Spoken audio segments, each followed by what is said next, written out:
Hello, everyone, and welcome. In this recording, I'm going to be speaking about this upcoming full moon in the sign of Scorpio, taking place around the 24th of April 2024, at around 4 degrees and 17 minutes of the sign of Scorpio. Now, I know that many of my listeners are much more passionate and better at numerology than me, so I'm gonna leave the numerological interpretation of this 24, then 4, then 24 again, to up to you guys because I'm sure you will know even better than me.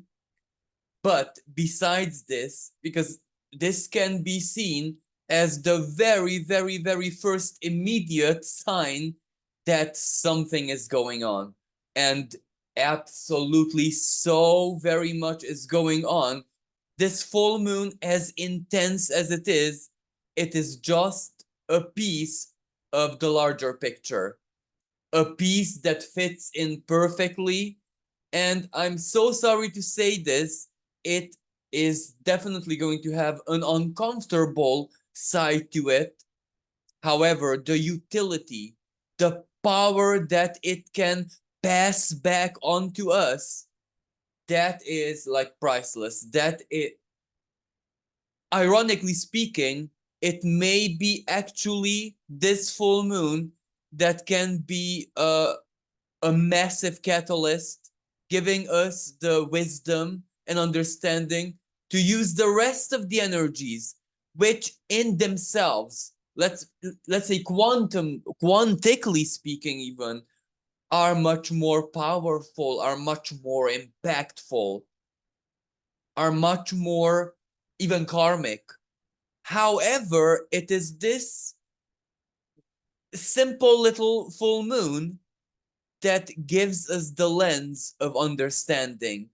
While in other cases, it might be the element which gives the spark to the inferno. You know what I mean? But it's important. It is really important for so very many different reasons that I'm going to be speaking about in this recording. But, I always say that we need to understand something that is ultimately very binding of our consciousness and the power we invest into it in our present reality. We always need to understand that from a rather philosophical perspective as well, because many times that is the saving grace that gives the comfort and the sensation of understanding, not necessarily the opposite to it, the empirical, very down to earth, practical understanding.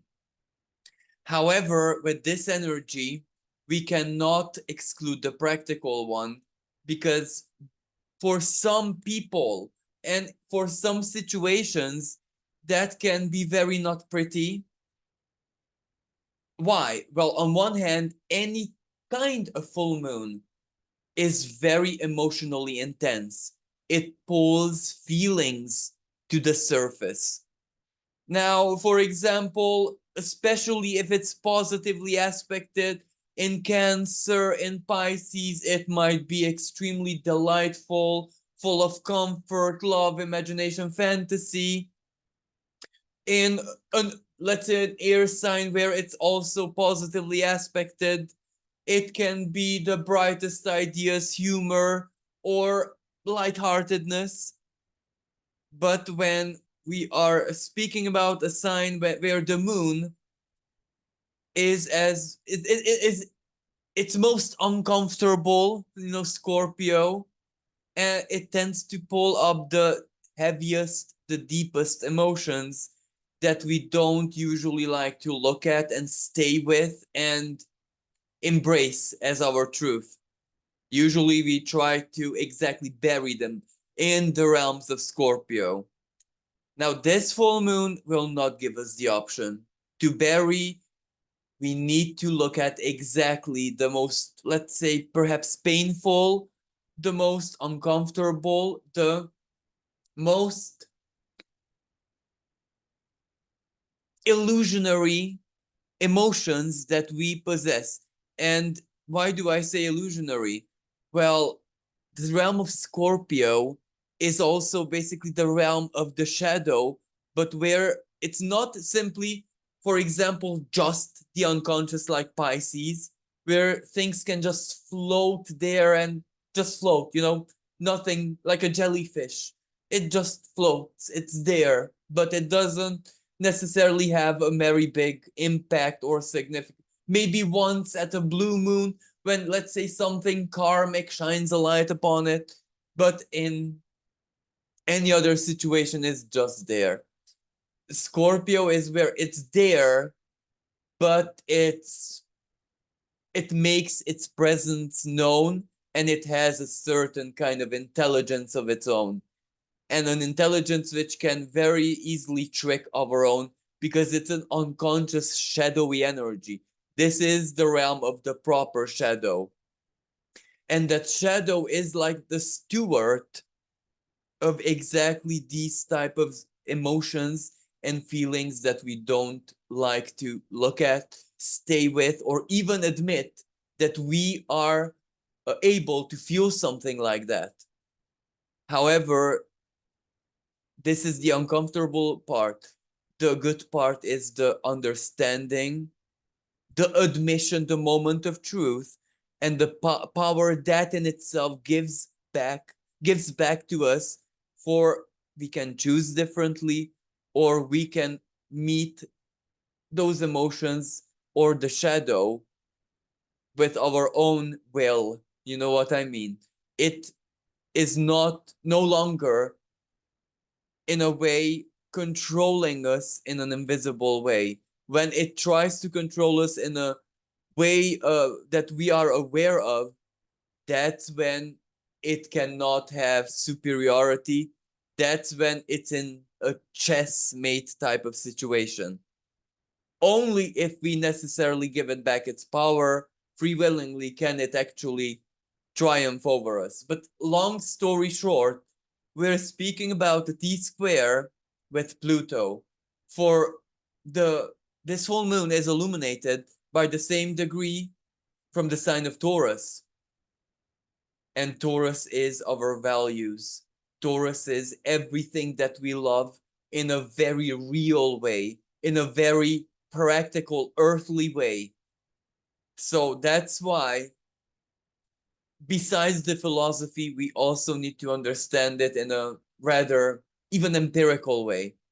Because this full moon is definitely going to turn us for a very brief moment to our very own psychoanalysts and therapists and healers and sympathetic ear, just that we have to have certain conversations with the self. So besides this, before we get specifically to the opposition of the sun and the moon that we're going to analyze, let's look at everything else that's playing out in the sky. Let's look at the rest of the components of the big picture, because those matter very much, because those are the themes. Those explain to us why we need to look at the heaviness and confront it, because we need to. So one of the biggest energies here is the Jupiter and Uranus conjunction. Sorry. Jupiter Uranus conjunction, which was perfected either on the 20th or 21st of April. I know that now it's waning. These two planets are slowly distancing, creating a distance between one another, but it's still, the conjunction is still very tight. So we are feeling this. This conjunction theme is either on its way to being set up in our lives. For some people, it already played out, but it's shocking. It really diverts our being's awareness onto a specific theme or event, or for some people, as I say, it may not be necessarily in a way on their own skin. It may come from someone else's life, but it sucks them in the same way. it immerses them. Like imagine a family member or what. And as I said, it doesn't have to be bad. It can be extremely good, but it's still immersive. It still acts like a shock. So there is this. Now, the other energy here is that the Aries planets are making certain key moves. One of these key moves is Mercury still retrograde, but almost at a standstill. In some parts of the world, this is where Mercury, at the very end of the day, will stand still. Where in other places it's the following day, so it will be on the 25th when Mercury will do this stand still, but it still bears the power of Mercury retrograde, and it is conjunct the North Node, which not perfectly, but it's still a valid conjunction. North Node in Aries, the big mission. Whatever this energy does for us personally, not immediately, what has started as a major theme in your life around July 2023 up until now, what was built on that. So our goal, our sovereignty, our fight for justice, fight for a big dream, fight for an initiation, whatever it means, it's self-centered, of course, but Mercury retrograde activating that, a new layer of knowledge, understanding, and Aries direction. Because this was the essence and the role of this particular Aries Mercury retrograde season. Besides that, Chiron is very close to the eclipse point, which took place on the 8th of April. The solar eclipse, total solar eclipse in Aries. Healing, the strength, whatever, however it takes place and whatever it takes place, it is guiding us, directing us, or marking the one of the key themes, which is of course healing. Scorpio is very much about release, regeneration, healing. For some people, even physical surgery, removing things, eliminating things that simply don't serve us anymore, and in a medical way. So for some people, it's a continuation of that. And the other energy is that Venus is also very close to Chiron. So this adds the emotional, the value-wise, the, let's say, self-worth kind of layer to this healing. So mind, Mercury, and heart are both very active.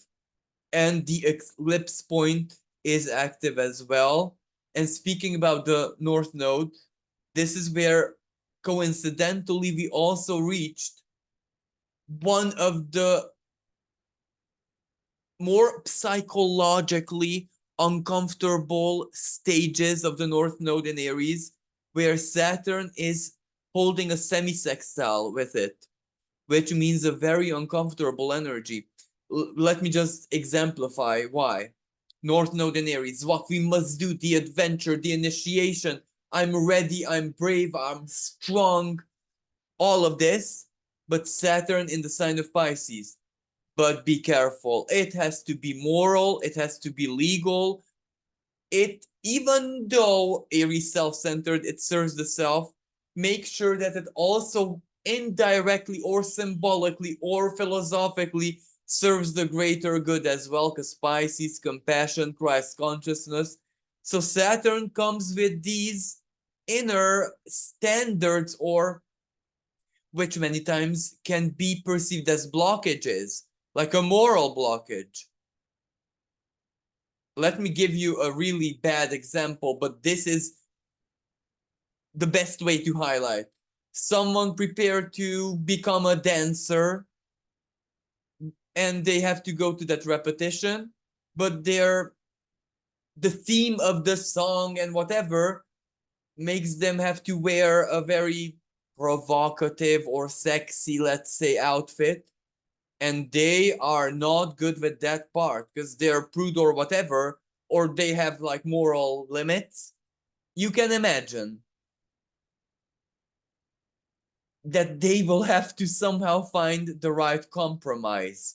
How? That's their problem. But this is when Saturn, even though breakthrough, yes, absolutely, and even though it's a reward for your efforts and work and sacrifice, but there is still a twist to it, like a morality check. And why? Well, this is where your being tells you that, okay, dance and all of that and enjoy and have fun, but these are your limitations from your soul or higher self or whatever. So it's not easy, but it's still useful because it reflects something from the self. Now, the other big thing happening is that this is a period still very close to the eclipses, both of them. So you can imagine that it's still very karmic. The eclipses still are playing out in the lives of many people and on the world stage as well. So that's yet another surprise factor. And yet, that is another way of the universe realigning us to our soul path that our souls chose. So this might not even be a very conscious energy, but we are being realigned. That also has a certain element of discomfort, but at the same time, that is also a pretty much truth-based energy where we do need to understand our own truth in order to be at peace. Because for many people, especially those type of people who usually get out of their way to be on their soul, this is almost like a mini obsession to them. Am I useful? Or what am I doing with my life? I want to live my creativity or my art or my work or the power of my spirit or whatever at maximally. Help me, universe. Give me the mission. Give me the task. This energy is highly uncomfortable for these types of people because these types of people are just, they contain a good spark of divine masculine energy because these are the natural tendencies of the masculine force to be useful, to break through, to always be engaged in something and to feel useful. So many times the soul path or the line of destiny is so not about that. So not about the what you do with your power and the effect and the career, and sometimes it is simply something that you have to do for yourself or a state you have to allow your to exist in your life, or something which you're not even processing, you're not even close to processing. So that's why these energies can be super helpful in order to give that truth, in order to give people the chance, whatever their archetype and specific configuration is, to be almost forced to look at their own truth, and by this to have understanding for the self, because this energy forces all of us to look at our beings from a much higher perspective than usual. This is where, if I would be my own parent or my own guardian, even angel, how would I look at my life right now, or what advice would I give myself, or etc., etc., etc. When we manage at a time to distance ourselves from immersion, where we just look at ourselves, our life from a rather distant position, that's when our inner brilliance and when our inner advice giver, because this is the main rule, we're always good at giving advice to other people, like sincerely, genuinely good, and very bad when it comes to the self. This is normal and natural, because when we give it to others, we have that chance to look at it from a very distanced way. And we know that the more we distance ourselves from the subjective immersion, the better our advice is. So it works perfectly. When it comes to the self, that is so very difficult. Some very few people are born with an inner configuration which makes them good at this. The rest of us are very not good at this. No matter who and what we are, what we do for a living, when it comes to the self, we can not be but subjective. But there are moments like this, eclipses and other combined with other big things, that really give us the best possible a mirror. And as I said, they train us to be our own therapist and psychoanalyst. So long story short, this energy, and I'm so sorry to say this, but almost literally may drive certain vulnerable people, especially those who have neurological problems and anger issues, for these to manifest wildly. And we can see this play out in the world, on the world stage. For example, the Australia stabbing, and I'm so very sorry that things like this happen. If I understood correctly, it was simply an imbalanced person losing it. That was the reason behind, like, so chaos. We will see that kind of play out, because this is Uranus as well, plus with the scorpionic emotional intensity. Moon in Scorpio, the deepest, darkest emotions, full moon pulling it to the surface. So there's that part. But that's very few people, but still. But for the rest of us, this is where a moment of power over whatever it is that we need to release, or whatever truth we need to confront. So I just know that everyone listening to this, my channel, my listeners, so to speak, have much more than enough wisdom and inner mechanism, inner methodology, even, to make the very best of this energy and not be, there's a saying that mystics swim in the same waters that psychopaths drown in. This couldn't be more true, because it's the same thing. Everyone's swimming in the waters of the unconscious, but one category, let's say, can bring out the very, very best from it. The other drowns in it, and not pretty. But this is the specifics of this energy. So the major aspect here is, of course, the square between Pluto, T square Pluto, which Pluto holds, sorry, with the sun and moon. So on one hand, this isn't a perfect T square, because Pluto is at 2 degrees and the sun and moon at 4 degrees. So 2-degree imperfection. That is a saving grace, in the sense that the energies are not going to be as intense as a perfect square. So these are permissive to a lot of coping. However, still Pluto, the truth.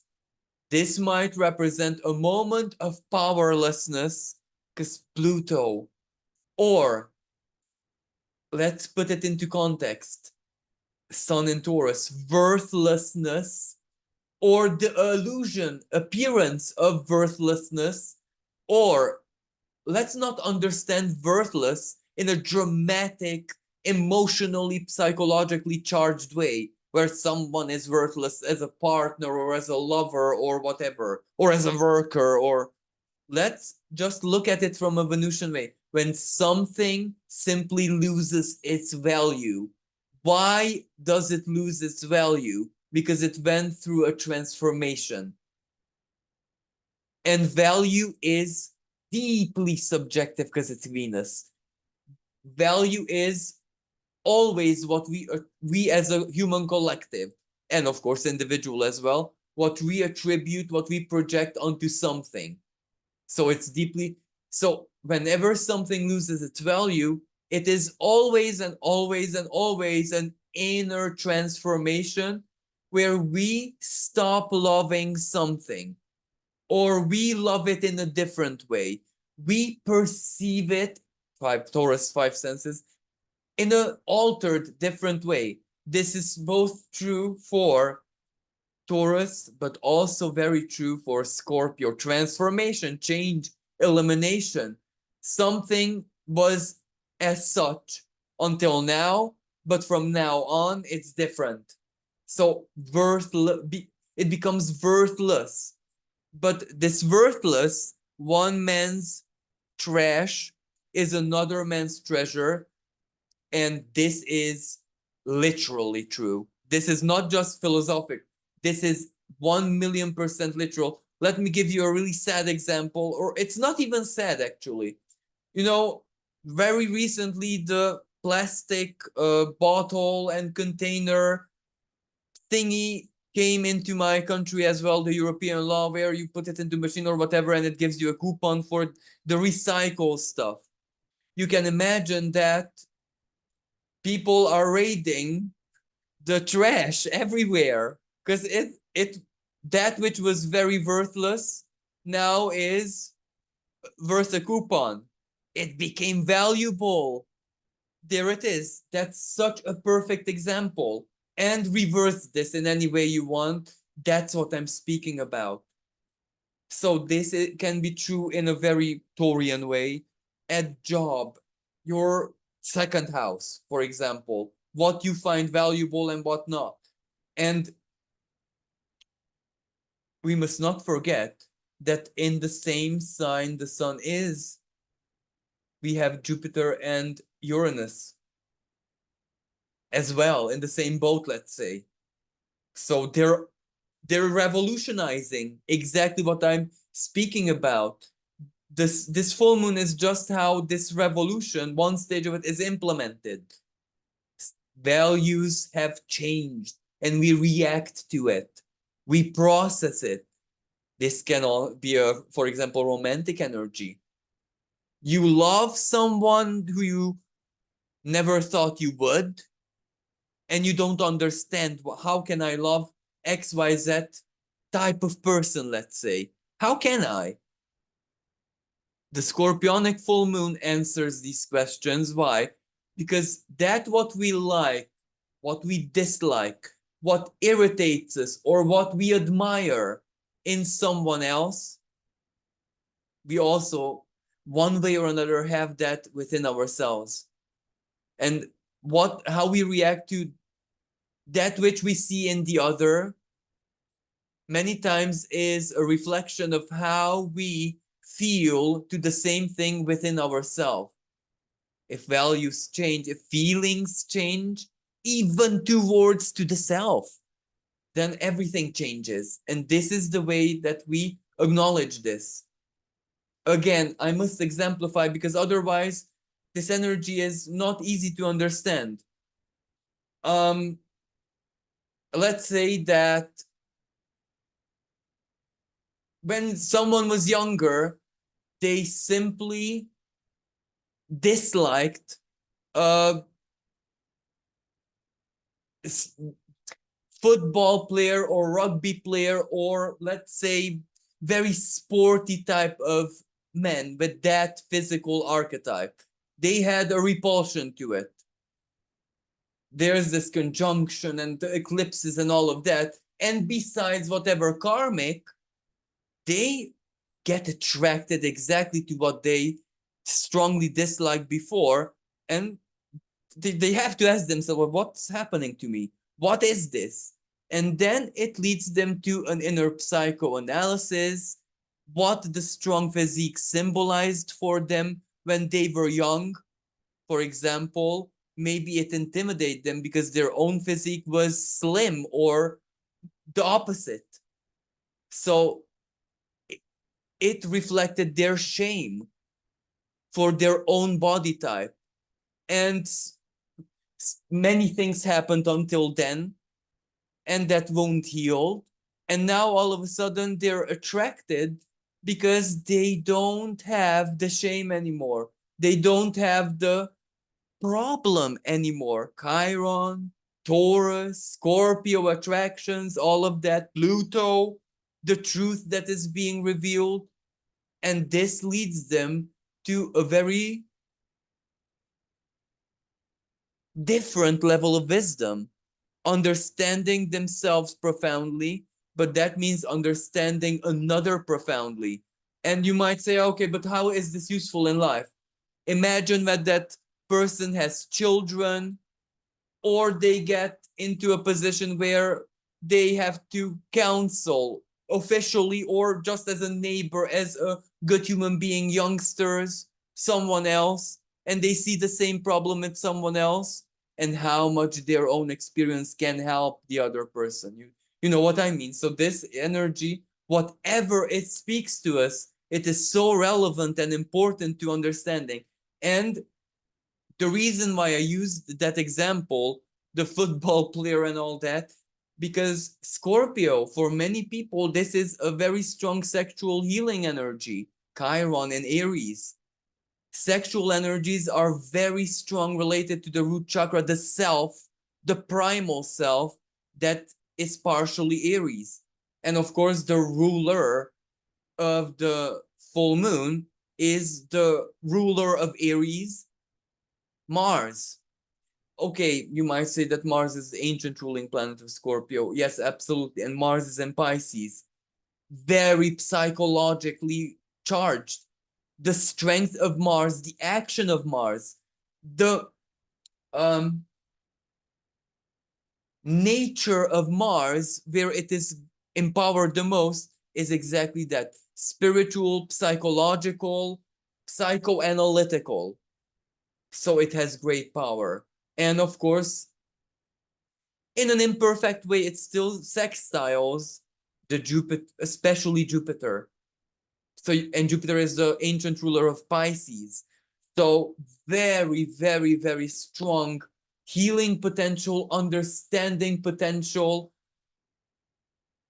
an inner journey where literally the universe, the divine, helps us to be our own psychoanalyst. And again, I have to say, in a non-symbolical way, in a true and practical way. So, as uncomfortable as this may be, I highly urge everyone to look at what life is revealing and to look at what life is reflecting.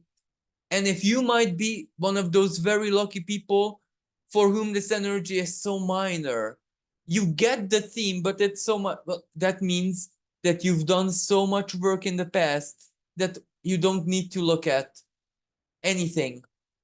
That's why this energy. So congratulations to you. Um, and there is another square here, where, better said, T square, where both the sun and moon, T square, dwarf planet Varuna, but even this is very imprecise because Varuna is at 6 degrees of Leo.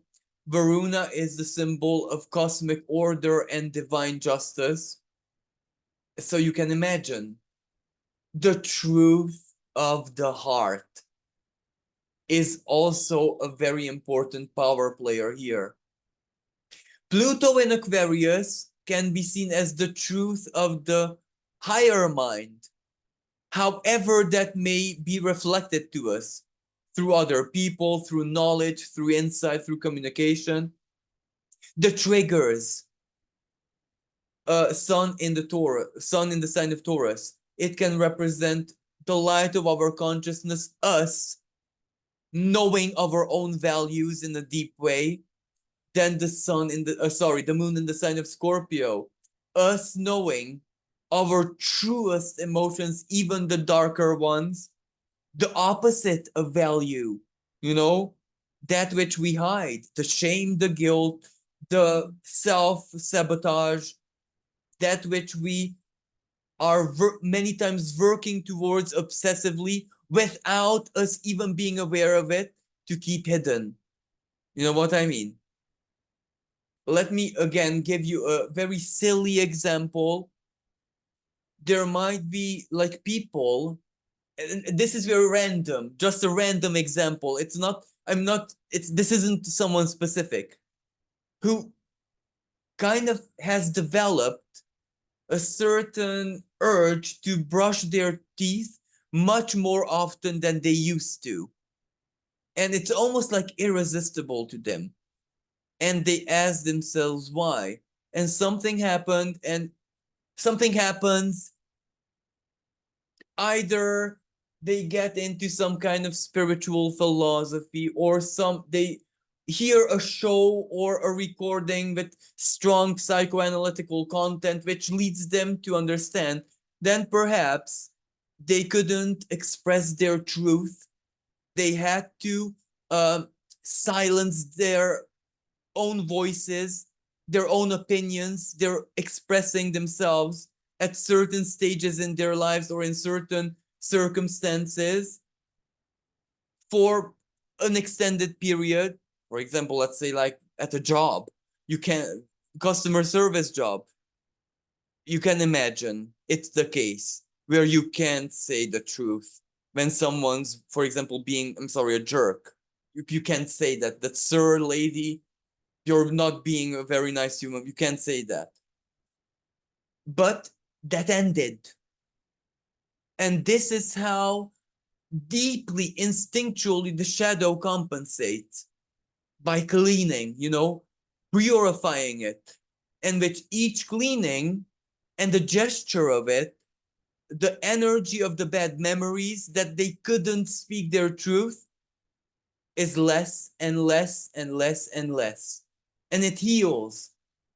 And this is how surprisingly they see a correlation between their own psychology and external events that they never even imagined possible. A powerful moment of self-understanding. A minor example, and this energy exactly favors that. The spiritual and emotional causes of certain illnesses or certain habits or certain clicks or whatever. This really, really sheds a light on that. So it's very, very much in theme. So Varuna, the truth of the heart, the truth of the inner child. Many times the inner adult is fine. It has no big, big wounds, you know what I mean? But the problems are there. And it's not the inner adult that they need to consult what hurts, but the inner child. And that means that they need to allow themselves to go back into that state of innocence where the inner child can actually answer. That's very much Varuna and Leo. Many times the wounds are not of the inner adult, and we are shocked that how can I have these problems in my life when I know for a fact I'm not wounded. My self-worth is fine, or whatever you want. And it is exactly those cases when you're asking the wrong part of yourself. You need to ask the inner child, because a child's wounds are so different than an adult's. An adult, let's say, may have a very strong Cancerian carapace, so nothing can wound it. The inner child didn't have that carapace yet, so you know what I mean. The breast of the mother, symbolically, is the carapace of the child. So, or the back of the father. So many times we have to ask the right part of ourselves what hurt them. Again, Varuna and Leo does exactly that. Other energies playing out at this time. Ceres squares Chiron. Ceres in Capricorn. So besides a lot of different expressions of this energy, one of the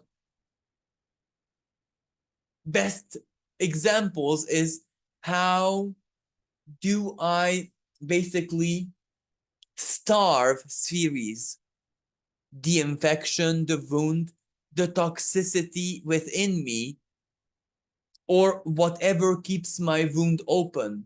How do I find a solution for that, regardless of what my wound may be? Because, as I said, for some people, this is literally physical, a medical problem, a solution. How to series of a negative aspect, something to do with nurture, either the lack of it or tumultuously, to put it to good use. Like an example, when I am starting to have a cold or flu or whatever, my very first reaction is to have a vitamin C mini overdose, like a mega dose, it's called. Excess and nurture, but it helps me very much. So this is an example, but another example, what actually feeds healers, Chiron? What feeds the willingness, the instinct to heal? Because being a healer is not just something that we choose to do. It's also something that needs to be deeply rooted into instinct. For example, some doctors don't have that. They're good human beings, but because they lack the deep instinct, only when they're young, because that instinct with repetition, with mastery, is going to be written within themselves. And not just for this incarnation, that stays with them. For example, when someone has Chiron in a favorable natal Chiron favorable position in 12th house, chances are they were a healer in previous lives and they learned this, the instinct to nurture and heal, that empathic instinct, which is, I wanted to say unnatural, but not true actually. There are certain species of animals who have this instinct as well. Bees, for example, when one of the sisters is in trouble, the bees rush to help by sheer instinct. So yes, that's what I'm speaking about. And a more collective expression of this energy, what feeds centralized power? Let me give you a hint: votes. And this is where, how do we starve them of votes? So, and this is where Chiron would reveal the wound in the political system, where everything is about business, and business on a large and a big scale, and everything is about tactical positions. It's not about representing people anymore. So anyway, and last but not least, what I find so very important is the Sabian symbol, which says a massive rocky shore resists the pounding of the sea. The massive rocky shore is Saturn in the sign of Pisces, without a shadow of a doubt. The structure, but the longevity. Imagine how many, perhaps tens of thousands of years, had to pass until the rocky shore was formed by nature.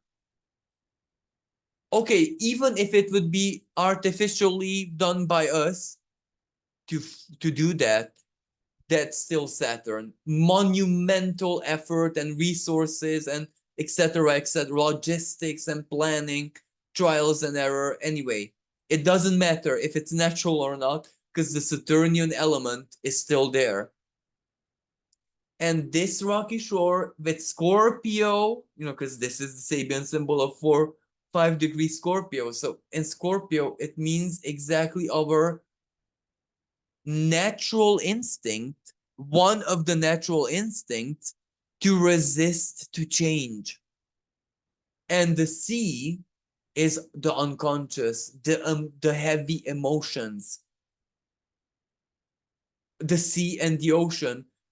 Whenever you see this in any esoteric, spiritual, occult, or whatever type of symbol, one of the elements where it points towards is always the unconscious, the unseen, the realm of emotion, especially deep emotion.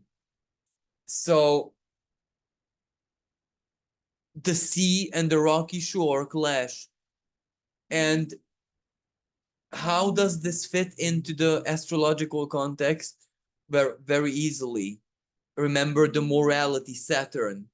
There are certain elements from our value system, from our values, deeply rooted within us. For some people, even genetically, Aries, they inherited it from their parents, grandparents, great grandparents, great whatever grandparent. You know what I mean? So for some people, certain moral instincts come easily because it's part of their being, their genes physically. And it is exactly those that need to be permanent, because those are the rocky shore protecting us from the heavy and the corrosiveness of the sea. Those are the true values, things that we love, that hold the structure. Those give us comfort, safety, and the willingness to go on. Because everything that is beyond the rocky shore, that belongs to the sea. Beyond, as in towards the seaside, you know what I mean? That belongs to the sea, and that subjects itself to the sea fully. That which lies beyond the rocky shore, but the shore side, that I'm not saying that that has full control over its own destiny, but that has a certain kind of protection. And this rocky shore can represent the morality guarded, protected, and passed on by our ancestors, which is permanent, which is part of the human spirit, which was the same 5,000 years ago. For example, the virtue of love, which is the same now and is going to be the same ad infinitum, because that is the spirit is eternal. The human spirit's basic values, those are the saving grace. Those can give us strength, and those can give us the power to confront whatever heavy emotion that comes towards us. Scorpio, the moon in Scorpio, whatever heavy truth. For example, we feel envy, we feel jealousy. Admitting it to ourselves and choosing not to act on it, and rather understand why we feel this way, you've already passed every possible exam, karmic, moral, or whatever. You've nailed it basically. Some people, for example, my soul sister, falsely thinks that one must not feel jealousy, and that's impossible because we're human beings. One must not give power to the feeling, embrace the feeling, and make it one's ultimate truth. Act on the feeling. Just feeling it and confronting it, eh, how should I say, that is human, natural, and that makes you a good human being because you confront it. You analyze it. Why do I feel this? Every emotion, even envy, even jealousy, everything comes with a certain kind of truth. Don't get me wrong. And what does that truth tell you? Many times it will not have absolutely anything to do with the person or situation or whatever what you're envying or being jealous of. Sometimes it has to do with a big truth. Let me give you an example. Why can't my business be as successful as my neighbors? I'm not less intelligent, neither less ambitious. what do I do with this feeling? Well, this is where I separate it from my neighbor. It has nothing to do with his persona. I don't wish him anything bad. So I look into things, society, economics, how businesses are built, the legislation, legal system. There we have it. My problem is not with my neighbor, and I'm not even really envying. I came to the conclusion that I actually have a problem, that I don't agree with the legal system.